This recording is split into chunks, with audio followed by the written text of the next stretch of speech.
Subscribe to Khabar Update and press the bell icon for never miss any news.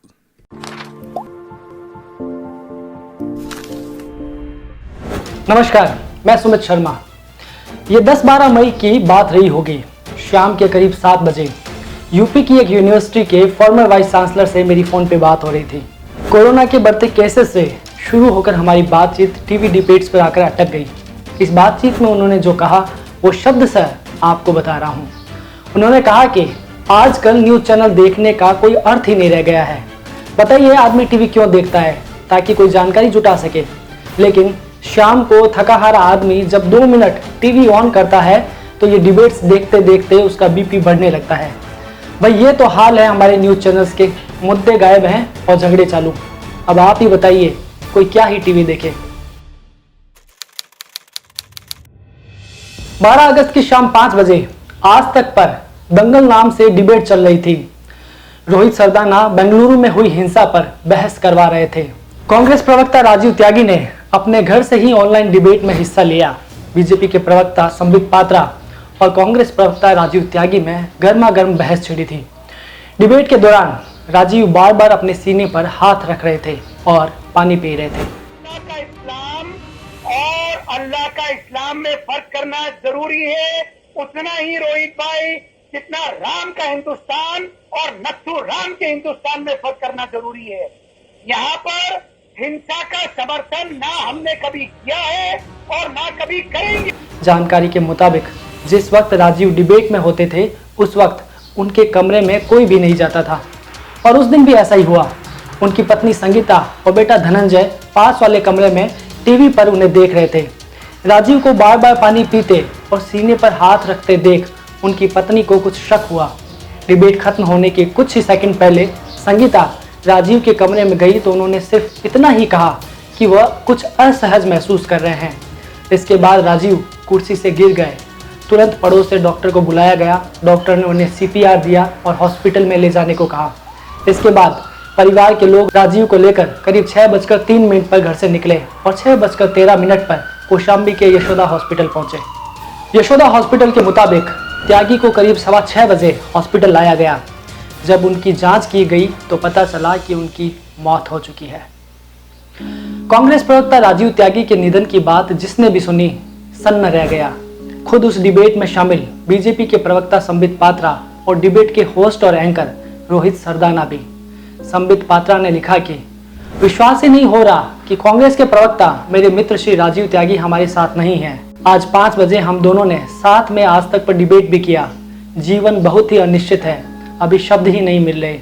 हे गोविंद, राजीव जी को अपने चरणों में स्थान देना। वहीं होस्ट और एंकर रोहित सरदाना ने लिखा कि एक पल में ही जीवन में क्या से क्या हो जाता है, यकीन ही नहीं हो रहा। थोड़ी देर पहले जिनसे बात कर रहा था अब कभी दोबारा उन राजीव त्यागी की आवाज़ सुनाई नहीं देगी। राजनीति से ऊपर एक अच्छे इंसान का असमय संसार से चले जाना बेहद दुखद। ओम शांति। कांग्रेस प्रवक्ता राजीव त्यागी के निधन के बाद ये सवाल उठने लगे कि आखिर उनकी मौत का जिम्मेदार कौन है। सबकी अपनी अपनी राय है। कौन क्या कह रहा है ये आप भी सुन लीजिए। राजीव त्यागी की पत्नी ने उनसे मिलने गए कांग्रेसियों से कहा कि बीजेपी प्रवक्ता संबित पात्रा उनके पति का हत्यारा है, क्योंकि टीवी डिबेट्स में संबित पात्रा ने उन्हें 3 बार जयचंद कहकर उकसाया था।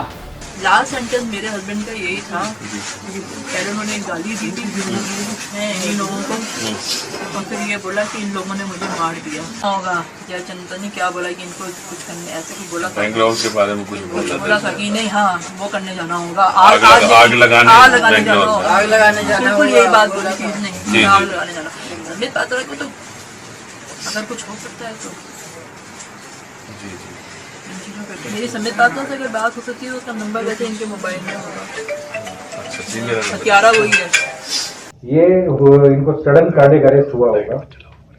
सडन कार्डियक अरेस्ट में ये होता है कि हार्ट अटैक होता है, जिसको मेडिकल लैंग्वेज में मायोकार्डियल इंफार्क्शन कहते हैं, मैसिव हार्ट अटैक कहते हैं। उस वजह से इनकी डेथ हुई। तो वहीं कुछ लोग आज तक को राजीव त्यागी की मौत का जिम्मेदार बता रही है। ऐसे में अगला सवाल ये उठता है कि क्या इन तीनों को मौत का जिम्मेदार बताना सही होगा?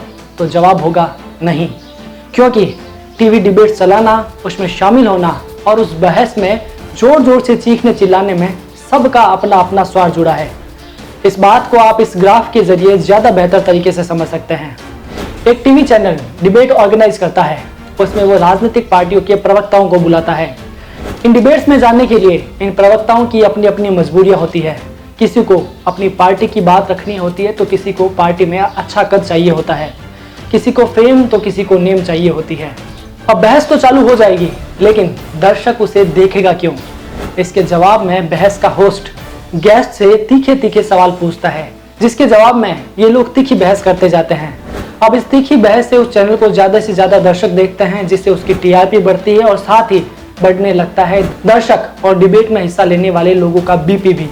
और कुछ ही मिनट बाद देश राजीव त्यागी जैसे राजनेता को खो देता है। तब उन फॉर्मर वाइस चांसलर की बात याद आती है, जिन्होंने 3 महीने पहले कहा था कि शाम को थका हारा आदमी जब 2 मिनट टीवी ऑन करता है तो ये डिबेट्स देखते देखते उसका बीपी बढ़ने लगता है। बहरहाल अब आप ही तय कीजिए कि कांग्रेस प्रवक्ता राजीव त्यागी की मौत का असली जिम्मेदार कौन है? संबित पात्रा, आज तक टीवी डिबेट्स, या फिर हम सब, जो इस टीवी डिबेट्स में हासिल कुछ करता नहीं सिवाय झगड़े और हाई बीपी के। टीम खबर अपडेट।